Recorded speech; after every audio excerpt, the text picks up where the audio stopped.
Friends, Ram Charan గారి fans కనుక ఉంటే ఛానల్ అయితే సబ్స్క్రైబ్ చేసుకోండి. Welcome back to KSR review. ఈరోజు ఈ వీడియోలో అయితే మనమైతే పోస్ట్ పోన్ అవుతుంది, అంతేకాకుండా అసలు ఎప్పుడు పోస్ట్ పోన్ అవుతుంది ఏం సంగతి అని చెప్పి ఈ వీడియోలో క్లారిటీగా మాట్లాడదాం. అంతేకాకుండా ఫస్ట్ హాఫ్ అంతా కూడా కంప్లీట్ అయిపోయింది, దాని గురించి కూడా ఈ వీడియోలో మాట్లాడదాం. ఛానల్ అయితే రామ్ చరణ్ గారి ఫ్యాన్స్ సబ్స్క్రైబ్ చేసుకోకపోతే సబ్స్క్రైబ్ అయితే చేసుకోండి. అయితే పెద్ద మూవీ నుంచి అయితే ఫస్ట్ హాఫ్ అంతా కూడా అయిపోయిందనమాట. ఫస్ట్ హాఫ్ అంతా కూడా అయిపోయి అదైతే మన ఏఆర్ రెహమాన్ గారికి అయితే ఇవ్వడం అయితే జరిగింది. బ్యాక్గ్రౌండ్ స్కోరే ఉంటే అది, అంతేకాకుండా బ్యాక్గ్రౌండ్ మ్యూజిక్ కూడా యాడ్ ఏమని చెప్పి మన ఏఆర్ రెహమాన్ గారికి కూడా కాపీ అయితే పంపించడం జరిగిందంతా. అంతేకాకుండా దాన్ని అయితే బ్యాక్గ్రౌండ్ స్కోర్ కొరకు, అంతేకాకుండా కొన్ని ఉన్నాయన్నమాట మేజర్ మిస్టేక్స్ కావచ్చు. అంతేకాకుండా మొత్తానికి 99% అయితే మొత్తం కూడా దాన్ని లాక్ చేసి పడేసిరు అని చెప్పి మనకైతే క్లారిటీగా వినపడుతున్నాయి అనమాట. అంతేకాకుండా ఫస్ట్ హాఫ్ అంతా కూడా బుచ్చిబాబు గారు చూసిన తర్వాత సూపర్ అంటే సూపర్గా ఉంది. అసలు మనమైతే ఊహించని విధంగా పెద్ద మూవీ ఉండబోతుంది అని చెప్పి క్లారిటీగా అర్థమవుతుంది. అంతేకాకుండా మన రామ్ చరణ్ గారు, mega power star, global star మన రామ్ చరణ్ గారు అయితే పెద్ద మూవీలో అయితే ప్రాణం పెట్టి మూవీని అయితే తీస్తుండు. అదర్ గేమ్ చేంజర్ RRR తర్వాత భారీ మిస్టేక్ చేసి మన శంకర్ గారిని అయితే నమ్మిండనమాట. అంతేకాకుండా ఆయన నమ్మి అయితే మూవీ తీసి రోబో మూవీ అప్పుడున్నటువంటి క్రేజ్ అయితే ఆయనకు లేదనమాట, మన డైరెక్టర్ గారికి అయితే లేదు. గేమ్ చేంజర్ అయితే బీభత్సంగా డిసప్పాయింట్ చేసింది రామ్ చరణ్ గారి ఫ్యాన్స్ని అయితే.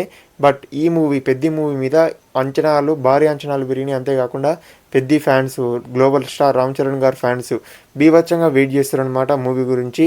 మూవీ కూడా ఆల్మోస్ట్ ఫస్ట్ హాఫ్ అంతా కూడా క్లియర్ అయిపోయింది. ఫస్ట్ హాఫ్ అంతా కూడా బుచ్చిబాబు గారు చెక్ చేసిన తర్వాత సూపర్ అంటే సూపర్గా ఉందని చెప్పి ఆయన అయితే చెప్పడం జరిగింది. అంతేకాకుండా మనమైతే ఫస్ట్ హాఫ్ అంతా కూడా చూస్తున్న తర్వాత మనకైతే ఎటువంటి బోరింగ్ ఫీలింగ్ కానీ, బాగాలేదు అనేటువంటి ఫీలింగ్ కానీ 1% కూడా రాదు అని చెప్పి ఆయన అయితే క్లారిటీగా అయితే మనకైతే సోషల్ మీడియాలో గట్టిగా వార్తలు అయితే వినబడుతున్నాయి. నాకు వచ్చినటువంటి ఇన్ఫర్మేషన్ ప్రకారం అయితే పెద్ద మూవీ ఫస్ట్ హాఫ్ అంతా కూడా మనమైతే ఒక పెద్దలోకి అయితే వెళ్ళిపోతాం. మూవీలోకి అసలు పెద్ద చేసేటువంటి అరాచకం ఏంది, ఆ మూవీలో ఉన్నటువంటి పాయింట్స్ ఏంది అని చెప్పి మనమైతే ఎవరు కూడా అర్థం కానటువంటి విధంగా ఆ మూవీని అయితే డిజైన్ చేసిండు అని చెప్పి క్లారిటీగా అర్థమవుతుంది. ఈసారి బాక్స్ ఆఫీస్ అయితే మన global star, mega power star Ram Charan గారు అయితే షేక్ చేయబోతుందని చెప్పి కూడా క్లారిటీగా అర్థమవుతుంది. అంతేకాకుండా రామ్ చరణ్ గారి ఫ్యాన్స్ అయితే ఈగల్గా వెయిట్ చేసినటువంటి మూవీ పెద్ద మూవీ అనమాట. ఫస్ట్ హాఫ్ అంతా కూడా కంప్లీట్ అయిపోయింది, దాన్ని లాక్ చేసిరు. ఇంకా రెండో విషయం పోస్ట్ పోన్ గురించి మాట్లాడితే కనుక ఇదైతే March 27th అయితే రిలీజ్ కానుంది. కాకపోతే కొన్ని కారణాల వల్ల ఒక 30 days అయితే ముందుకైతే తీసుకుపోయారు అనమాట.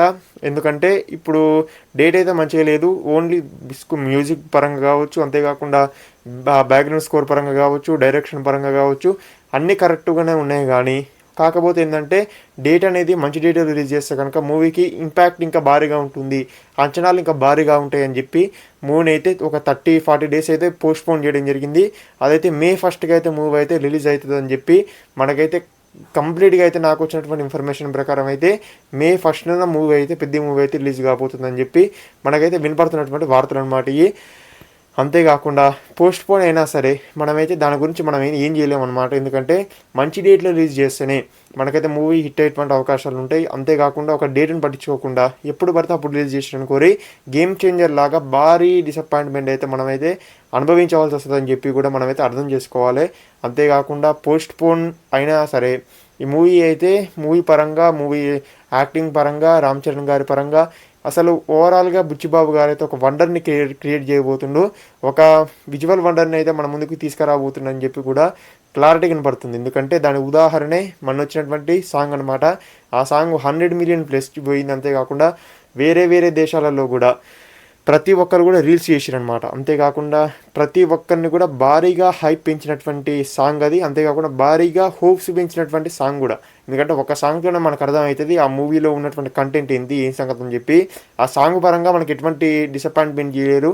అంతేకాకుండా ట్రైలరు, టీజరు ఇవన్నీ కూడా త్వరలో అయితే రాబోతున్నాయి. ఫస్ట్ హాఫ్ కానీ సూపర్గా ఉంది ఫ్రెండ్స్. అంతేకాకుండా మన పోస్ట్ పోన్ గురించి మాట్లాడితే కనుక ఒక 1 month అయితే పోస్ట్ పోన్ అయ్యేటువంటి అవకాశాలు ఉన్నాయని చెప్పి కూడా క్లారిటీగా మనకైతే అర్థమవుతుంది ఫ్రెండ్స్. దీనిపైన మీరు అనుకున్నారు కామెంట్ చేయండి. మెయిన్గా నాకైతే రామ్ చరణ్ గారి ఫ్యాన్స్ అయితే ఈ ఛానల్ అయితే సబ్స్క్రైబ్ చేసుకోవాలి. పెద్ద మూవీ గురించి, రామ్ చరణ్ గారి గురించి భారీగా వీడియోలు వస్తాయన్నమాట ఈ ఛానల్లో. ఎందుకంటే